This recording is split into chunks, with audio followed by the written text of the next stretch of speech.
Introducing 361 Degrees latest maximal cushion running shoes, Pop Blaze version 6. What's up? Quick Foxy here. Okay, so today we have here yung latest ng 361 Degrees na Pop Blaze 6. Okay? Yung Pop Blaze 5 na ni-release noong 2025, okay, it landed as one of my top choice for maximal cushion running shoes. And for me, yun yung best shoes for me considering yung price and performance-wise, panalo yung Pop Blaze 5 for year 2025. Isa-isahin natin yung details niya, pero mamaya itatakbo ko, samahan niyo ako. Mabilisan lang, quick look at the close-up ng shoes. Okay, malapitan, tignan nyo, malapitan.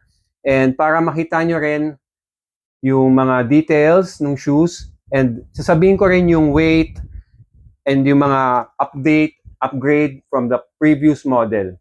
Okay? So, quick lang, and then mamaya tatakbo natin para ma-explain ko or ma-describe ko sa inyo ano yung feeling ng shoes, ng midsole and overall fit. Okay, first, okay, yung major difference talaga compared dun sa Pop Blaze 5. Yung midsole nito, okay, sinukat natin with a caliper. Yung previous model, sinukat ko is around 40 mm yung midsole. Yung Pop Blaze 5 yun And then ito sinukat ko 45 mm.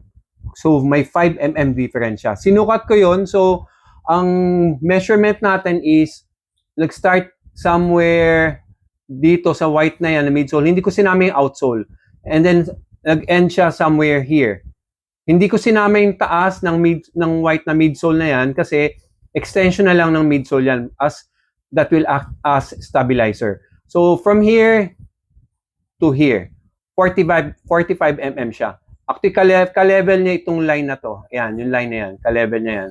And ito, 6 mm drop siya. So, it has 51 mm na kapal sa likod. 51 mm dito. Hanggang dito yan. And sa pindot test, okay, parang mas malambot siya and mas bouncy siya compared sa Pop Blaze 5. And it also has CQT Quick Midsole. So, pareho siya ng Pop Blaze 5. And yung ilalim niya, talagang napansin ko yung difference. Mas malapad na yung rubber outsole all around. Mas makapal din siya. Okay? Yan ang kapal, oh. Solid yung lalaki ng thread. Okay? And yung gitna niya, okay, may isang bilog na rubber and makapit, malagkit. Mukhang matagal mauupod talaga to. Kasi yung Pop Blaze 5 ko, ang tagal na upod, considering na mas manipis pa yun dito. Yung isa pa palang napansin ko, okay, meron na siyang TPU dito that will act as stabilizer para sa heel natin. Para when we land on the heel, mas stable tayo. Since mas pinakapal na, mas mataas na rin tong overall height ng midsole, kailangan talaga lagyan nito para mas stable and balance yung takbo natin. And yung reflector niya sa likod, mas malapad na, solid, ang laki, oh. Okay, talagang ang laki ng reflector. Talagang kitang-kita tayo nan sa dilim. For this model, iba na rin yung pull tab niya. Ganito siya. And for its uppers, naka-jacquard upper material siya, multi-density. So dito, sa may toe, sa harap na part na yan, malalaki ang butas.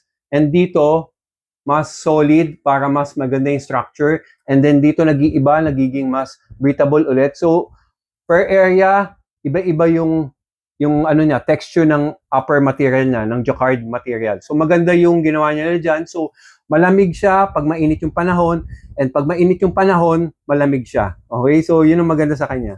Next, yung tongue niya, may gusset sa loob. Okay, maganda yung gusset niya sa loob, and makapal yung foam ng dila, and makapal yung foam sa may heel collar.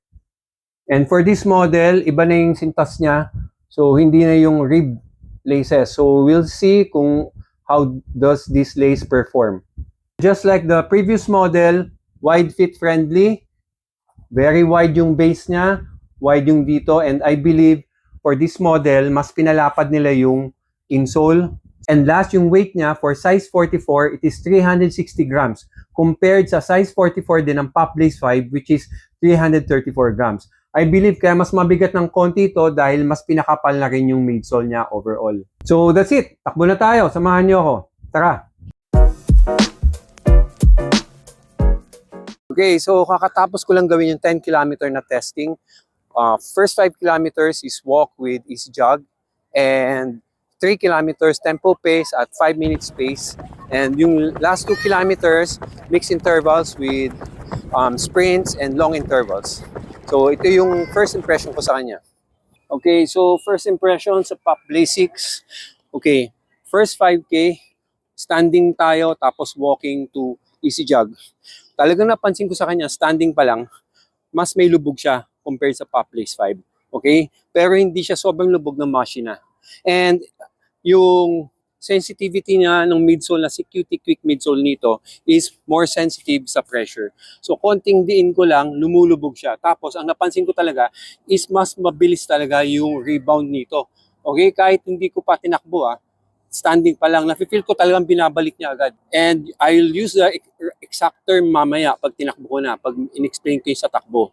Okay, so sa walking, as expected and easy pace, maganda siya kasi very soft, comfortable yung midsole niya, and yung heel niya, when you land on the heel, especially during walking and easy jog, very stable kasi malapad yung ilalim niya, malapad, and okay, and very stable yung ilalim. And then nung tinakbo ko na siya ng around 5 minutes pace, diretsuin ko na kayo, very soft and bouncy siya. Okay? Yung soft niya, hindi siya mushy. Okay? Ano dun pa rin siya sa moderate or balanced feeling. Okay? Yung softness na sinasabi ko, lumulubog siya, pero hindi sobrang lubog. Ang maganda sa kanya, ang bilis ng balik niya, para siyang trampoline. Okay? Yun yung exact term na gusto kong sabihin kanina. Para siyang trampoline. Pagkabagsak natin, lulubog siya konti, sabi ibabalik tayo agad. Kahit mabagal yung pace. Okay? Ngayon, mas nagiging pronounced yung feeling ng trampoline. Okay? Pag tinakbo natin ng around 6 minutes to 5 minutes pace. Okay? So, considering na mas mabigat siya, okay, 360 grams, hindi ko na feel yung bigat niya dahil mas bouncy siya. And by the way, yung dinagdag na weight ay bukod sa midsole na mas pinakapal din pala yung outsole niya. Katulad ng sinabi ko kanina. And sa mabilis na pace, like 5 minutes pace, very bouncy siya, na kaya niya sumabay sa bilis ng pace, nagbumabalik agad yung midsole niya, nagpa-pop talaga siya. So in other words, tama yung pangalan niya, Pop Blaze. Kasi ang ganda ng pop ng midsole niya. Kaya nagpa-pop talaga siya. Poppy yung feeling. So para kayong may trampoline sa paa, mini trampoline. So I think malaking bagay itong bilog na yan, and of course yung midsole. Magandang ginawa nila. And kahit na napakakapal niya yung midsole, stable pa rin siya. Dahil mas pinalapad nila yung ilalim, may support ditong plastic, ayan, and malapad yung dito, and nakausli ito. Okay? Talagang nakausli yung sides niya, naka-flare out yung midsole niya. Kaya very stable siya kahit napakabilis natin sa mga tight turns. And para sa mga faster pace, like mga 4 minutes pace, okay, kaya niyang gawin yun. Okay? Pero syempre, considering that this is a maximal cushion running shoes, okay? This is really designed for long runs, okay? Na steady pace, okay? At around 6 minutes, 6:30 pace, 7 minutes pace, okay siya sa mga ganung pace. And then yung fit ng upper niya, mas snug dito, okay? Compared sa Pop Blaze 5, pero dito, roomy ang feel niya. Pero overall, mas tight and mas snug ang fit nito, para siyang Elios na model ng 361 degrees. Ganun yung feel niya. Okay, yung first impression ko dito sa Pop Blaze 6 is this is really softer and bouncier. Talagang ang sarap niyong gamitin. Okay? Kahit naglalakad pa lang, nafe-feel natin yung softness niya, tapos ang bilis ng balik. Okay?